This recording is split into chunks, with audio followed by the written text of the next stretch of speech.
et bienvenue sur Oseras-tu, le podcast. Nous sommes Manon et Sébastien. Après plusieurs années de salariat dans des domaines très différents, nous avons choisi de chambouler nos vies et de tout changer. Aujourd'hui, nous accompagnons les personnes audacieuses à exprimer cette partie d'elles-mêmes pour qu'elles osent, elles aussi, changer leur vie à leur façon. Seuls, à deux ou avec nos invités, nous allons te partager des parcours inspirants, des retours d'expérience et aussi plein d'astuces et d'idées pour t'aider à oser réaliser tes projets et vivre la vie qui t'épanouit. Tout ça dans la joie et la bonne humeur, alors installe-toi confortablement et bonne écoute. Et si le plus grand danger, c'était de ne rien changer? Bienvenue dans cet nouvel épisode de podcast Ici, et aujourd'hui on va parler de la face cachée de l'inaction.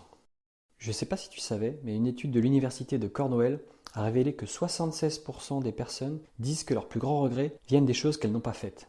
Et donc on regrette souvent plus les opportunités manquées que les erreurs commises.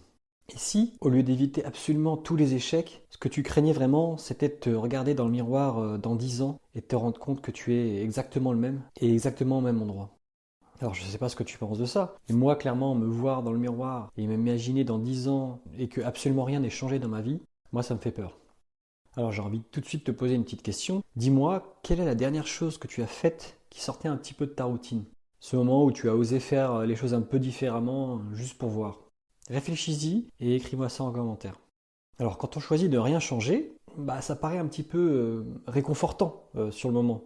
Mais en vrai, en réalité, ça cache souvent des regrets. Et j'ai même envie de dire, chaque action qu'on n'entreprend pas a un coût, même si on ne le voit pas tout de suite. Et je suppose qu'on a tous des rêves, mais combien finissent en regret parce qu'on n'a pas osé bouger? Et si ça peut te rassurer, il y a un phénomène scientifique derrière tout ça, ça s'appelle le biais du statu quo. Alors qu'est-ce que c'est? C'est que tout simplement, nos habitudes nous influencent tellement qu'environ 95% de nos actions sont guidées par des automatismes inconscients.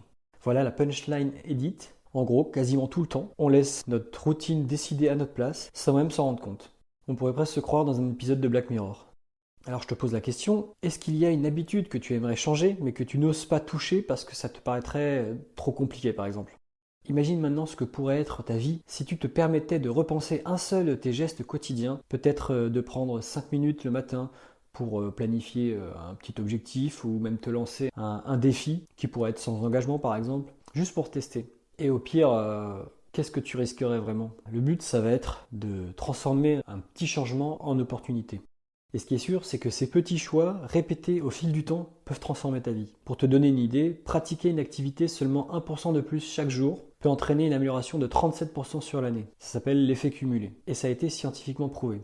Et donc, en testant chaque jour un minuscule ajustement, tu changes peu à peu ton quotidien sans que ça te paraisse impossible.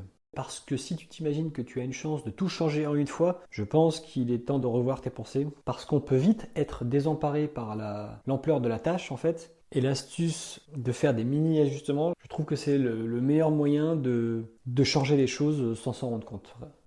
Et donc tu l'as compris, changer ce n'est pas forcément tout bouleverser d'un coup. Parfois le plus grand risque c'est de rester le même pendant 10 ans, à subir une situation qui ne te plaît pas et de ne pas voir le temps passer.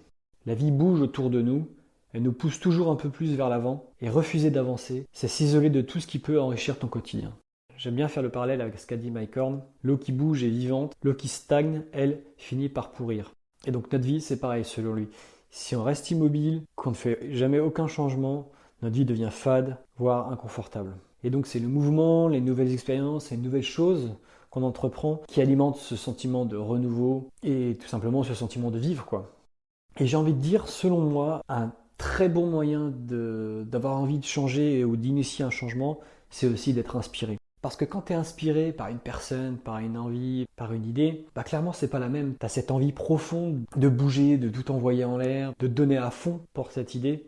Et ça tombe bien parce que si tu as envie d'être inspiré par des personnes passionnantes, j'ai une super bonne nouvelle pour toi. Le retour du sommet des audacieux. Et oui, tu as bien entendu, on est de retour. On a réuni 14 intervenants, vraiment des intervenants de folie, autour du thème de l'audace cette fois. Et ça se passe du 2 au 5 décembre et l'inscription est gratuite. Alors fonce et clique sur le lien en description pour rejoindre cette superbe aventure. Comme d'habitude, on n'oublie pas un podcast écouté, une action mise en place. Alors tu sais ce qu'il te reste à faire. On se retrouve là-bas. C'était Sébastien d'Oseras-tu. Ciao.